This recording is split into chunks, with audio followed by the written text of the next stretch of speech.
नमस्कार देवी और सज्जनों, मेरा नाम है मुकुल देव रक्षपति। आप देख रहे हैं लाइव टाइम्स टीवी और इस समय पर आप लोगों के बीच में हिमाचल की बात लेकर हम हाजिर हैं।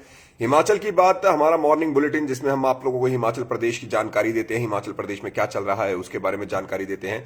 और प्रयास हमारा ये रहता है कि आप लोगों को ये बता पाएं कि देखिए हिमाचल में इस समय पर ये चल रहा है और हम लोगों को जो चीजें यहाँ पर महत्वपूर्ण है, जो चीजें ऐसी हैं जो आप लोगों को पता होनी चाहिए, वो सभी आप लोगों तक पहुंचाने का प्रयास करते रहते हैं। हिमाचल की बात करें तो चुनाव अभी हालांकि इस वर्ष के अंत में होने हैं, लेकिन सरगर्मियां उसकी अभी भी तेज हो चुकी हैं। इतनी तेज हो चुकी हैं कि यहां पर आरोप प्रत्यारोप की राजनीति यहां पर देखने को मिल रही है। जहां एक तरफ तीसरे दल के आने से यहां पर जो समीकरण है वो रोमांचक बनने की बात पहले ही सामने दिख रही है, लेकिन उसी के साथ साथ यहां पर जो जितनी भी चीजें हो रही हैं, जैसे कि भारतीय जनता युवा मोर्चा का प्रशिक्षण शिविर शुरू हुआ है, उसी के साथ साथ अरविंद केजरीवाल और भगवंत मान की यहां पर रैली होने वाली है, वो सभी चीजें हमारे बीच में यहां पर देखने के लिए बहुत महत्वपूर्ण है। जो यहां पर हिमाचल प्रदेश के संदर्भ में देखी जाए तो यहां पर ऐसा लगता है कि आने वाले समय में यहां पर हिमाचल प्रदेश की राजनीति में क्या होगा, ऊंट किस करवट बैठेगा, ये अभी पता लगाना मुमकिन नहीं है। आप सभी लोग जो यहां पर जुड़े हैं, आप सभी लोगों को ये कहते हैं कि आप इस स्ट्रीम को जितना ज्यादा हो सके शेयर अवश्य करें, लाइक अवश्य करें, कमेंट अवश्य करें और अपनी प्रतिक्रियाएं अवश्य रखें। तो हिमाचल की बात में जब हम बात कर रहे हैं, सबसे पहली बात हम यहां पर करेंगे आउटसोर्स नीति के बारे में। आउटसोर्स नीति जिसके बारे में आप लोगों को जानकारी है कि मंडी में उसके लिए बैठक होने वाली है और उस बैठक में क्या होने वाला है वो आपको पहले भी हमने बताया, अभी भी हम आप लोगों को वही चीज बताने का यहां पर प्रयास करेंगे।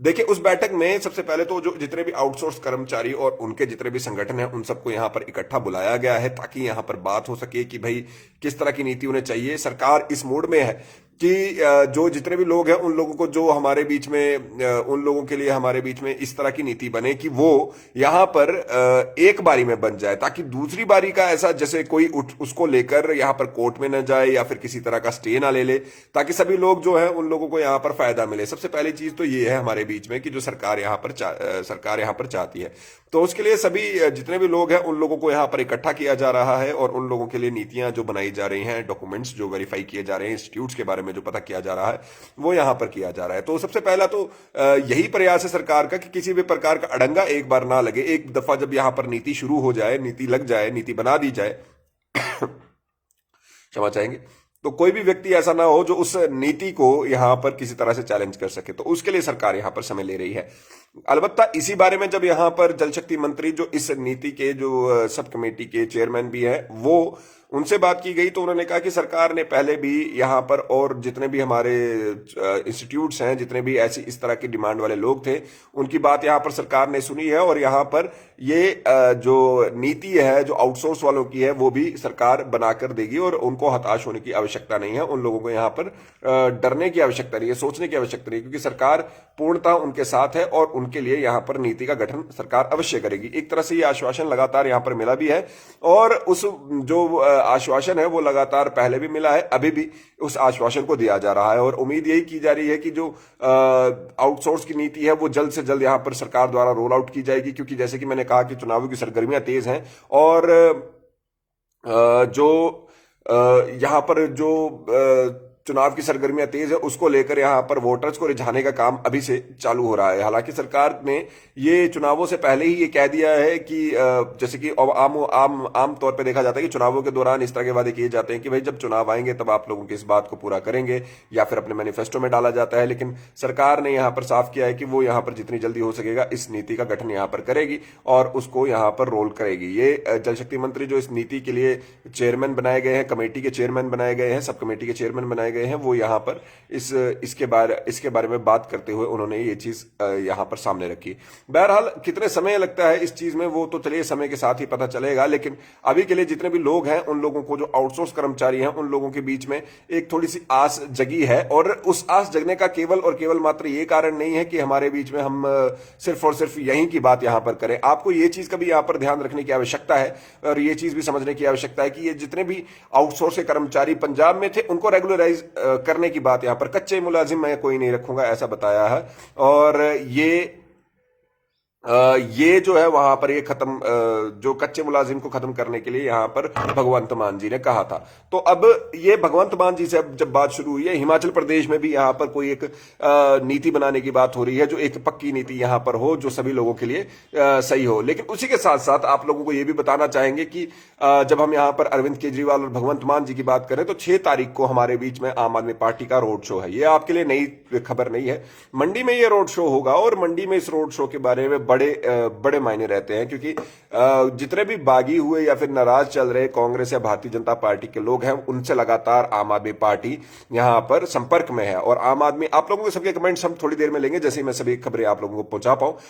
उस संपर्क का एक बड़ा बड़ा मामला ये समझ लीजिए कि जैसे वो संपर्क में है और उस संपर्क की वजह से ऐसा होने वाला है कि जो उनसे रूट कर चल रहे हैं वो भी यहां पर कुछ ना कुछ लोगों के बीच में अपनी पकड़ रखते हैं, और उन सभी लोगों को भी यहां पर पार्टी में जोड़ने की आम आदमी पार्टी यहां पर जोड़ने का प्रयास करेगी। आम आदमी पार्टी के बाबत यहां पर कल हिमाचल प्रदेश की यदि बात करें तो हमारे बीच में यहां पर तेजस्वी सूर्या पहुंचे थे। तेजस्वी सूर्या भारतीय जनता युवा मोर्चा के राष्ट्रीय अध्यक्ष हैं, और यहां पर 3 दिवसीय प्रशिक्षण शिविर जो यहां पर सोलन में चल रहा है, उसके लिए वो यहां पर पहुंचे थे। आज उस शिविर का दूसरा दिन रहेगा।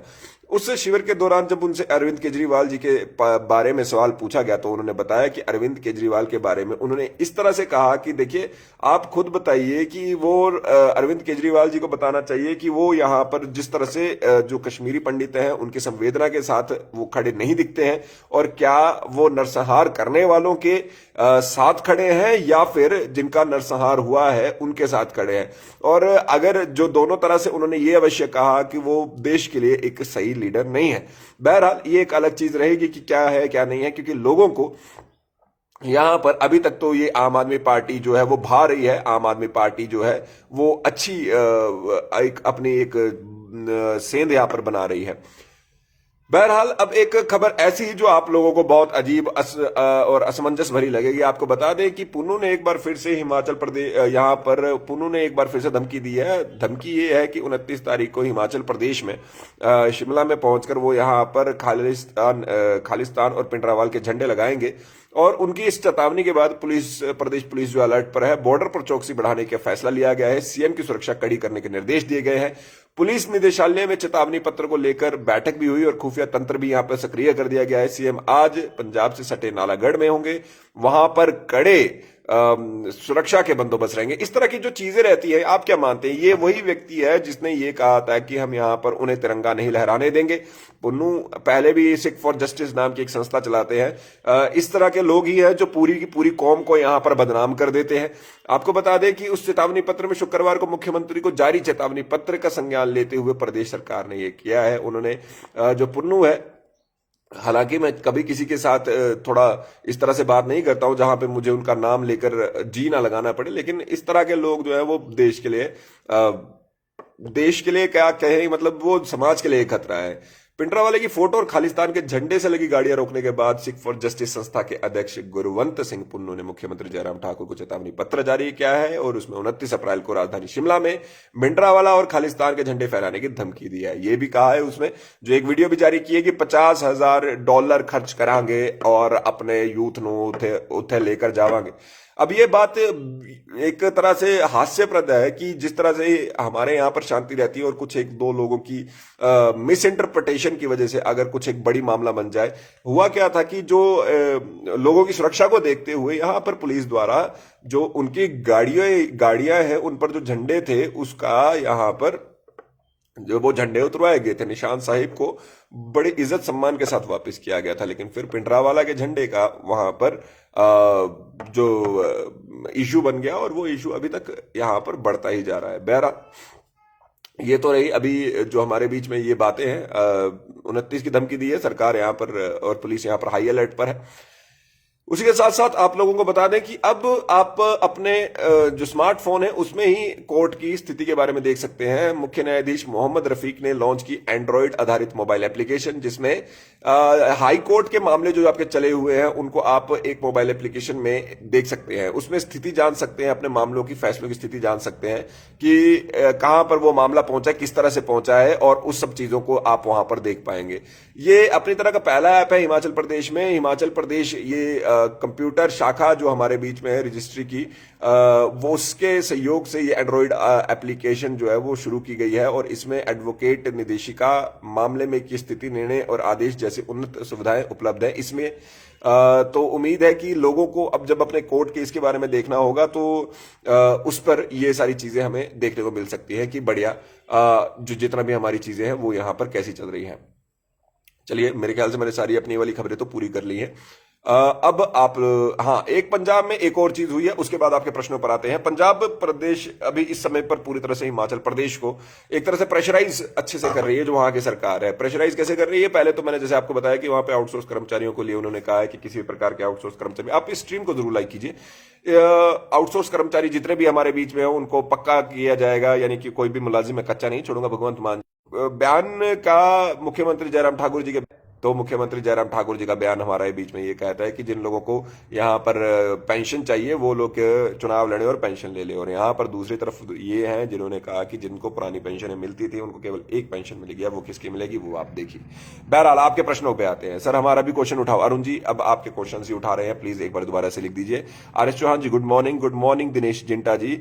होने वाली कैबिनेट में इंटर डिस्ट्रिक्ट ट्रांसफर का मुद्दा सोल्व हो जाना चाहिए। रीना सुपैया जी उम्मीद यही है कि इंटर डिस्ट्रिक्ट ट्रांसफर का मुद्दा उसी कैबिनेट में सोल्व होगा और सरकार इस पर काम भी कर रही है। अब बेसिकली और कुछ करने के लिए रहा नहीं है, अभी इसी तरह की चीजों को यहां पर सॉल्व करना ज्यादा बेहतर रहेगा और सरकार उस पर काम भी कर रही है।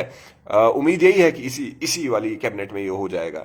जो भी हो अच्छा नहीं हो रहा है ये तो पूरा तरह से आतंकी हरकत है। इन होने पूरी कौम को बदनाम कर दिया। जी हाँ, सिख बिल्कुल हमारे भाइयों के जैसे हैं और ऐसा नहीं है कि जो घर का पहले बड़ा बेटा हुआ करता था वो सिख हुआ करता था, वो केशधारी हुआ करता था। और यहाँ पर अभी चलिए सेक्ट बन जाते हैं, समय के साथ हम लोग सब भूल जाते हैं। ये इंडिया में तो ये भी कहा जाता है कि देखिए हमारी वो परंपरा है जिसके बाद से यहाँ पर जब इस्लामीकरण भी कभी हुआ होगा तो वो लोगों को भी कई बार लगता है कि वो केवल इस्लाम ही इस्लाम के है, तो ये तो एक गलत चीज है। पर बहरहाल चलिए, आउटसोर्स का देखिए जी, मैंने आपको बताया कि जो पॉलिसी हमारे बीच में बन रही है, आउटसोर्स की पॉलिसी के लिए मीटिंग हो रही है और सरकार सिर्फ ये चाहती है कि जो ये पॉलिसी है वो ये पक्की बने। मतलब कि उसके लिए ऐसा ना हो कि बाद में कोई व्यक्ति उठे और वो कोर्ट चले जाए और यहाँ पर जो सरकार है वो कोर्ट केस ही भुगतती रहे और ना आउटसोर्स नीति लागू हो और लोगों को यहाँ पर उसके लिए इंतजार करते रहना पड़े। तो वो यहाँ नहीं चाहते हैं। बीडी जी गुड मॉर्निंग है जी। जोनू जी वाटर गार्ड के बारे में कुछ ऐसा नहीं हुआ जो आप लोगों को यहाँ पर बताऊं मैं, तो आप लोगों को शायद खुशी मिले, ऐसा कुछ भी मेरे बीच में अभी हमारे पास नहीं है। रीनू जी आपका भी धन्यवाद यहाँ पर जुड़ने के लिए। सनम जी आपका बहुत बहुत धन्यवाद यहाँ पर जुड़ने के लिए।